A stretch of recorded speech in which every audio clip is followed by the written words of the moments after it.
Nah, pikirannya Fathul Wahab kalau sampean khatam betul itu untuk takrir tapi fi udwin wahid, yaitu air yang sudah mensucikan ini misalnya masih bisa mensucikan ini, yang bisa mensucikan asal masih fi udwin wahid. Ya sudah, di situ saja takrirnya atau mubalaghahnya di situ, bukan ke anggota yang lain. Oke, itu meskipun agak, tapi Imam Malik dan semua ulama hampir mengatakan tohur itu ya tetap di kasrotil istimal, artinya ya sudah bisa takrirut tathir. Tapi yang bilang tathir digugat lagi, digugatnya gini, tohur itu mubalaghah dari tohir, bukan dari mutohir. Ini kalau sampean fasul masail, sampean nggak pernah tahu fasul masail sedetail ini, nanti diulang lagi khatamannya. Tohur itu bukan mubalaghah dari tohir, tapi dari mutohir. Padahal bahasan kita tentang tathir, bukan tentang tuhur. Sampean mikir toh?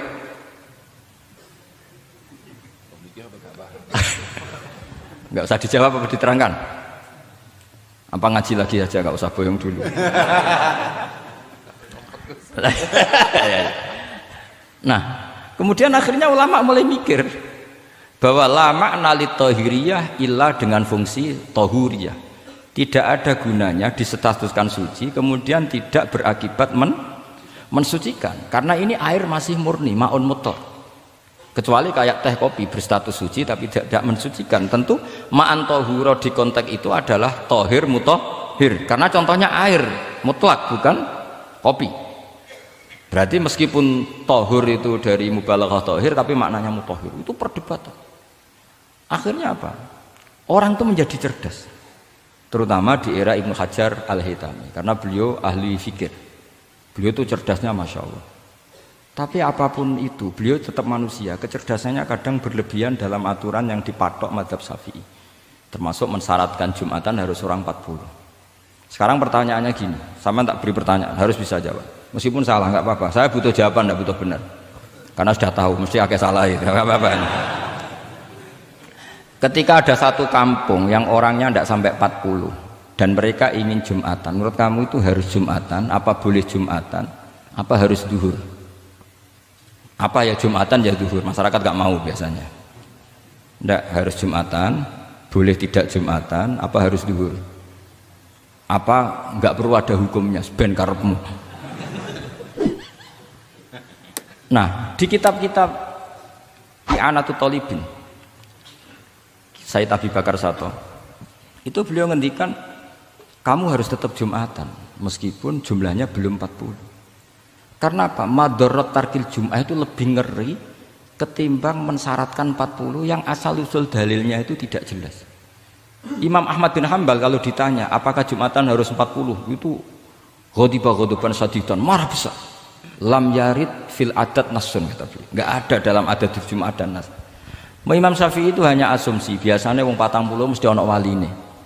Tapi potongan-potongan gini meskipun sebanyak ini kan enggak, sampean menjamin enggak kalau ada 200 orang ada walinya ini? Dulu itu 40 orang pasti ada walinya, sekarang mbok 1000 enggak ada jaminan ada wali. Dulu itu ada 2 wali, yang satu rokok, dikritik sama yang enggak rokok. Mosok pangeran dikebuli katanya karena tapi wali rokok ini ahli tauhid. Allah laisa bimakanin katanya. Saya tidak tahu ini. Ini tadi ya kacau, wali itu kalau sudah debat itu benar mana?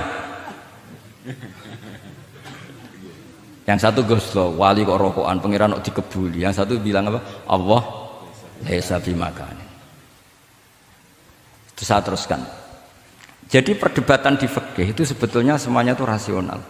Karena fikih dibangun di bawah qaidatul fikhi, qawaidul fikhi dan usul fikih. Dan semuanya itu muktabas atau multamas atau makhud min Rasulillah sallallahu alaihi wasallam. Sekarang saya beri satu analogi. Pernah ada satu kejadian Rasulullah sallallahu alaihi wasallam menghentikan la yusalliyanna ahadukum illa fi Bani Quraidah. Kamu jangan sholat asar kecuali sampai Bani Quraidah. Kira-kira saya ngomong sama santri, kamu jangan sholat asar kecuali sampai Lirboyo. Sebelum sampai Lirboyo ternyata kadati samsu antaghruba, matahari hampir tenggelam. Fariqun minhum, sebagian dari sahabat milih sholat di tengah perjalanan meskipun itu belum sampai Lirboyo. Alasannya musyaroah fil waktu supaya tidak kodok. Yang sebagian milih sholat di Lirboyo meskipun ba'da an taghruba syamsu, meskipun matahari sudah tenggelam. Ketika dilaporkan ke Rasulullah itu falam ya'nif, ada yang baca falam yu'annif wahidan, tak baca 2 kali karena ini nanti bisa jadi debat kusir. Sampean bacanya ya'nif apa yu'annif enggak tahu, pokoknya saya baca 2 kali. Kalau baca sampai 3 kali yang 3 salah karena memang pilihannya hanya 2. Kalau ada pilihannya 3 tak baca sampai 3 kali. Nabi tidak menyalahkan salah satunya. Yang satu pakai konstitusi yang namanya asar itu ya qabla an taghrubas samsu. Yang satu cara berpikir Nabi jelas mansus harus di Bani Quraidah. Sekarang pertanyaannya, kaidah umum tentang, saya ulang lagi, kaidah umum tentang asar itu qabla ghurubis samsi dilawan nas harus di Bani Quraidah, menang mana? Nas sama kaidah umum. Kira-kira kalau kamu ngaji usul fikih menang nas. Tapi pertanyaannya, nas itu butuh mahal. Tentu boleh seperti itu. Asumsinya Nabi adalah jangan-jangan sampai sana memang belum huruf samsi. Maka makna yang mesti benar adalah aisariu fil masyi. Kamu harus tergesa-gesa jalannya sehingga potensi menangi asar di Bani Quraidah. Jadi unik. Terus itu difahami pentingnya musyaroah fil iktida. Jadi kalau anut Kanjeng Nabi harus musyaroah. Nah, musyaroah ini pula yang menjadi basis fikih. Makanya ulama dulu kalau ngarang fikih itu gampang sekali. Kalau orang tidak paham aja nggak bakat wali. Sebenarnya fikih itu gampang sekali. Bagi yang gampang maksudnya, sama tidak usah itu. Misalnya begini, Fathul Mu'in, Fathul Hab semuanya ngendikan wa yusannu nasyatun di sholatin. Jadi wa yusannu lan den sunatno apa nasyatun gumregah, semangat di sholatin krana ngadiri salat. Fa inna wa ta'ala zamma tarikihi, sama sih ingat takbirnya. Zamma itu ngritik sapa wa ta modho sapa tarikihi, pakai jamak mudzakkar salim. Tarikihi ing wong sing ninggal nasyat. Terus beliau mendalil qala ta'ala wa idza qamu ila sholati qamu kusala. Ciri khas orang munafik itu kalau sholat itu malas-malasan. Maka saya itu sering bilang ke santri saya, pokoknya nak jamaah kudu ono melayuni, entah berapa kadarnya harus ada melayuni. Guling-gilingan musyaroah. Karena di semua teks kebaikan adalah fafirru ilallah. Lari, ada unsur larinya, ada unsur musyaroahnya. Nah, lalu lama-lama mengatakan makna hadis ini yang mesti adalah pentingnya musyaroah. Nggak perlu berdebat tentang boleh nggak sholat qabla usul ning Quraidah atau tidak. Tapi harus, karena begini, yang mesti salah begini, ternyata kayak melakukan santai-santai ngopi se, rokok se, jagungan se. Nabi kira-kira bisa maklumi nggak ketika cara jalannya seperti itu kemudian matahari terbenam? Karena ini yang pasti salah. Paham ya? Karena nggak sampainya sana karena salahnya sendiri ngopi sik santai. Lah itu namanya fikih. Jadi fikih itu dari analisis yang normal. Makanya saya sering sekarang akhir-akhir ini sering kampanye kitab Sajaratul Ma'arif. Dan itu saya serius dengan kampanye itu karena dikarang oleh Sultanul Ulama. Jadi kalau di wali ada Sultanul Aulia, di ulama juga ada Sultanul Ulama, yaitu Syekh Izzuddin bin Abdis. Itu kalau ngarang fikih itu gampang sekali. Saya punya kitab beliau Qawaidul Ahkam. Beliau ketika cerita kenapa harus ada sholat dihormatil waktu, beliau nerangkannya enak sekali. Kalau santri sarang, Lirboyo atau Peloso atau santri mana saja, biasanya kalau pergi ke terminal, yang dulu terminal itu kan nggak layak, apalagi ya dulu nggak layak, pokoknya kalau pipis itu pasti kena najis lah celana. Santri kan biasanya milih sholat nanti di pondok, milih terawih lah, milih terawih kan duhur asar. Saya tidak tahu kalau Gusnya, tapi kira-kira ya agak-agak sama kira-kira gitu. Alasannya santri yo nakal meninggalkan sholat fil waktu itu karena alimnya. Kan sholat dihormati wajib iadah, ngapain daripada wajib iadah mendingan tidak usah sholat. Jadi ilmu itu tuh bermata dua. Rata-rata yang sudah tahu wajib iadah milih sholat apa milih ndak? Ndak, potongan-potongan rai gini tuh. Ndak, kira-kira aja. Milih ndak kan karena tahu wajib iadah. Tapi nanti setelah sampean alim dan bakat jadi wali dan sampean belajar kitab Qawaidul Ahkam, itu pasti milih sholat. Saya semenjak belajar kitab itu ya milih sholat. Tapi tidak usah dimafhum, apa dulu tidak sholat, tidak usah seperti itu. Itu mafhum yang salah itu. Yang berbasis suudzon. Jadi mafhum seperti itu salah, ya masalah itu. Suudzon itu masalah. Kata saya Izzuddin bin Abdis Salam memberi penjelasan. Kenapa harus sholat dihormatil waktu?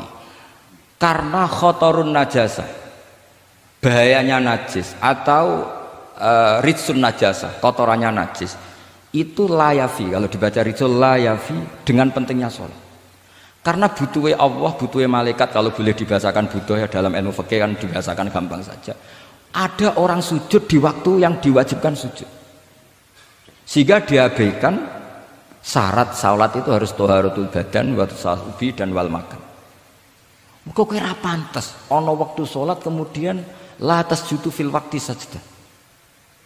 Dadi akhir gampangane wes tetep keren, meskipun kowe salat nganggo najis ora sempurna tetep keren. Piye-piye cara didelok malaikat kok dhuwur wis keceluk sujud, keceluk musala.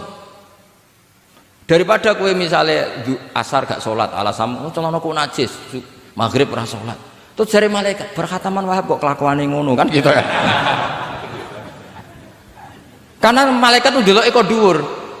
Bablas asar, bablas maghrib, bablas isya, bablas. Meskipun sampean punya alasan nanti menisan di rumah atau di pondok. Tapi ini kan melewati waktu yang harusnya ada sujud. Sehingga dalam syarat jamak takhir misalnya apa? Kamu harus niat akan jamak takhir di waktu sholatil ula. Biar ada bedanya tarku karena sembrono dengan tarku yang karena ingin mentakhir. Paham ya? Itu jadi sama-sama fikih, kualitas yang dikarang Sultanul Ulama dengan sing RT itu ya beda. Dan sampean harus baca kitab yang dikarang rajanya ulama supaya kamu tambah pinter. Nanti kalau gak pinter-pinter nanti sowan saya. Tetap gak pinter karena itu jatah. Makanya ada usah sowan ya, nanti gak ngefek juga gitu. Itu Syekh Izzuddin bin Abdis Salam.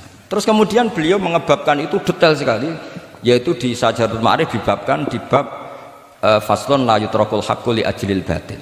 Itu beliau bikin satu strategi fikih itu yang luar biasa. Misalnya begini, jihad atau perjuangan membela Islam itu harus kamu menyertakan orang-orang fajir, orang-orang fasik. Kenapa? Likuwatil Islam. Karena kesalahan orang fajir itu tidak seimbang dengan pentingnya syaukatul Islam atau syaukatul muslim. Terus saya itu dulu ya iskal itu ya agak protes, tapi ini ulama wali. Sampai saya sholat berkali-kali, ya Allah, saya beri kefahaman tag ini. Kalau terpaksa beda, nanti saya mohon ketemu beliau, saya mau protes. Sama nggak usah tahu caranya ketemu wali-wali yang sudah meninggal. Nanti kalau sudah jadi wali tahu sendiri. Jadi nggak usah tanya. Akhirnya saya sholat dan akhirnya faham tanpa ketemu. Karena saya bayangkan ketemu ya lebih sulit. Mendingan minta faham timbang minta ketemu. Logikanya begini, misalnya Nyon Sewu kita di Daril Harbi, bayangkan kita di Daril Harbi atau zaman Indonesia dijajah Belanda. Saya ulang lagi ya, dalam konteks jangan sekarang, contohnya sekarang nggak perlu perang, zaman dijajah Belanda. Kita misalnya milih pasukan Hizbullah dan Sabilillah selektif, yang sholatnya benar, yang puasanya benar, yang toharohnya benar. Kira-kira dapat pasukan berapa coba? Nggak, jawab saja. Kan hanya dapat pasukan sedikit. Sementara misalnya Belanda bisa pasukan banyak karena tanpa seleksi. Di sini nih hebatnya Rasulullah SAW. Kata beliau, wal jihadu madin mundu ba'athan ya Allah ila yaumil qiyamah sampai ila ayyuqatila akhiru ummati ad-dajjal la yubtiluhu jawru jairin wala adlu adilin. Sebagian riwayat langsung wal jihadu tetap wajib bun alaikum ma'akul libarin wa fajirin. Nah, penjelasan Nabi kenapa kita harus berjuang mengawal Islam meskipun harus ma'akul libarin wa fajirin. Ya kalau di isim fa'ilnya umumnya guru-guru kita baca barin, tapi untuk masdarnya untuk kebaikan bacanya apa? Birun. Nanti kamu protes, oh barun itu daratan Gus, kalau birun itu kebaikan. Aku itu macaku kamus luwes suwi bocah kok sembrono. Saya ini karena meneliti kiro asap, jadi ini insya Allah kalau masalah lughat itu saya sudah bukan sawir lagi Fathul Wahab, sudah di atasnya itu. Sampai sama tidak usah tersinggung, biasa aja maksudnya. Karena ini kompetisi, kalau sama nggak cocok ya harus bersaing, jangan geremeng tok. Gus Bak sombong enggak usah bilang gitu, saingi saja. Makanya saya terkenal alim itu seneng, karena senengnya itu tadi, yang ngidolakan saya ingin ikut, yang hasut kompetisi, jadi seru. Jangan yang hasutnya antet, wah itu gak fair itu. Itu gak fair, wah itu pasti ngadepi langit itu. Nanti urusannya sama Allah itu. Gak sama saya, langsung sama. Saya ulang lagi ya. Ilmu itu harus dianalogi dengan fikih, dilogika dengan fikih, dikiaskan dengan fikih. Sekarang misalnya ada orang sok ikhtiyat, wah perang kok ambek wong fasik gak enak gini-gini, wong fasik perilakunya gini-gini. Pertanyaannya adalah, kalau kita nyeleksi hanya orang soleh, kita dapat pasukan berapa? Misalnya zaman kita melawan Belanda. Sama sekarang kita ngawal pembangunan masjid, kadang yang nyumbang gak sholat, kadang yang nyumbang yang sewu hasil korupsi, kadang yang nyumbang orang-orang yang cara muamalah babal kedua. Itu coba kalau kamu tolak, potensinya gini, ini fikih sekaligus PR. Saya berkali-kali nyontohkan ini, sampean boleh tidak setuju, tapi nanti menghadapi saya di akhirat, tidak di dunia, di akhirat. Nanti kita sowan Allah bareng-bareng bener siapa. Loh saya tidak main-main, karena ulama dulu, sampean lihat di Mu'in di Fathul Wahab, kalau sudah ngendikan ulama, wahadha madhabun al-qawwahabi, ini madhab yang saya siap ketemu Allah. Jadi ukuran madhab benar itu bukan diputuskan di Sawir Fathul Wahab, tapi madhabun sing al-qawwahabi, madhab yang saya ketemu Allah dengan madhab itu. Misalnya gini, ada orang fasik lewat di depan saya, punya uang 1 juta. Delalah pas itu qadhafawa fi qalbihi hubbal ulama. Pas itu delalah beliau senang ulama terus bilang gini, Gus Pak, uang ini tak kasihkan kamu 1 juta. Dia fasik, misalnya terkenal syaribul khomri. Saya ini menurut pertanyaan saya, ini jawab saja. Kamu salah nggak apa-apa. Wajib menerima apa, haram menerima apa, bebas, mubah. Ayo milih di polling. Nggak usah sungkan Gus Kausar. Ini beliau-beliau posisi senior. Milih nerima apa nolak? Wajib apa sunat? Sunat apa wajib? Nah, logika-logika harus terbangun begini. Kalau kamu terima, maka akan dicibir. Malam di Fathul Wahab tiga duit saya kok gelem, bolak-balik nak duit gelem aja. Itu juga masalah kan? Kiai latihan jatuh kan? Hanya posisinya tidak mantep-mantep amat. Kecuali kadung keramat. Udah kadung keramat itu. Saman jangan niru saya, aman udah itu. Bayangkan sampean yang latihan nyai itu kan. Tapi pertanyaannya kalau sampean tolak, terus ista'ana bihadhihi darahim lil maksiyah. Tak kena kiai ra gelem, tak kena demenanku. Dan hari itu andaikan dia tidak punya uang 1 juta, dia tidak bisa kedemenannya. Gara-gara sampean tolak, dia punya alat untuk maksiat lagi. Kalau seperti ini jadi haram apa wajib? Loh, berarti sampean harus gak jawab anut aku. Artinya sampean jawab kan terprovokasi saya kan? Terprovokasi narasi. Terprovokasi narasi. Itu kriminal untuk calon ulama gitu, itu nggak boleh. Nah, logika ghanimah kira-kira seperti itu. Ghanimah itu normalnya haram. Normalnya haram karena ghanimah itu min amwalil kufar. Dan notabene amwalul kufar adalah bukan sekedar mukhtalithah, aksaruha mungkin minal haram. Tapi kenapa ghanimah dihalalkan di hadil ummah? Makanya Nabi ketika ngendikan uqtitu khamsan lam yuqtahunna nabiyyun qabli, termasuk beliau menyebut wa ukhillat li al-ghanaim, termasuk saya 5 hal yang Nabi sebelumnya enggak dikasih, saya dikasih. Di antara beliau nyebut wa ukhillat li al-ghanaim, ghanimah itu halal untuk umatku.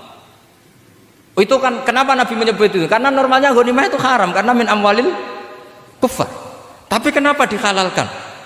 Saya pernah ditanya seorang dosen, kenapa itu halal Gus? Saya itu kok nggak nyaman. Karena ini jenis orang ikhtiyat. Terus saya bilang gini, andai kan kamu digarong sama garong, kemudian garong itu bawa senpi, bawa pedang. Karena kamu merasa itu tidak milik kamu, monggo gadani jenengan beto malih. Wah ya tidak bisa Gus, nanti dipakai garong lagi sama amwalul kufar. Andaikan lau aqainahum, andaikan kita kasihkan lagi ke mereka, maka akan dipakai isti'anah, dipakai pertolongan atau alat untuk kekuatan kekafiran mereka. Di sini sirinya kenapa ghanimah menjadi halal. Tapi kenapa Nabi sebelumnya kok dikatakan haram? Karena logikanya memang haram. Itu hebatnya Allah SWT sama para kekasihnya. Ada kekasihnya yang dipilihkan haram, yaitu Nabiun qabla Rasulullah SAW. Karena normalnya memang haram. Ada nabi yang fikihnya lebih dinaikkan lagi, yaitu dihalalkan supaya harta ini tidak dipakai i'anah alal maksi. Sampean milih fikih mana coba? Nah, saya berharap pintere Khatam Fathul Wahab itu paling enggak sampai seperti ini. Barimu nantang saya enggak apa-apa. Tapi nanti ketemu di akhirat. Nah, itu fikih. Jadi fikih itu. Nah, tapi kan iso wae Gus nampani khadzun nafsi lah, itu mulai masalah kan? Makanya yang seperti itu jangan untuk khadzun nafsi, karena kita butuhnya itu nyita supaya ini nggak dipakai kekuatan maksiat. Jebule mbek kon malah go ngopi rokokan. Ini orang kan terus curiga, jebule nek ambek duit ya dot gelem. Buktikan kalau Anda tidak pakai. kamu terima sebagai penyitaan, tapi Anda tidak pakai. Wah itu hebat. Tapi kalau kamu terima wajib, kemudian kamu pakai poya-poya, wah itu ya fikihnya benar, kelakuannya benar. Nah saya berharap Anda memahami fikih itu sampai seperti saya ini. Syukur-syukur lebih. Meskipun ya agak-agak mokal tapi bisa diperjuangkan itu. Enggak apa-apa. Kamu doa di saat istijabah, ya Allah saya ingin mengalahkan Gus Baksa, ridho dengan doa itu. Tapi tak jamin enggak mustajab. Karena sudah berbasis ghil, kebencian. Doa yang berbasis hasud pasti tidak mustajab. Ya, sulit. Jadi makanya saya rela kalau ada kompetitor karena tadi pasti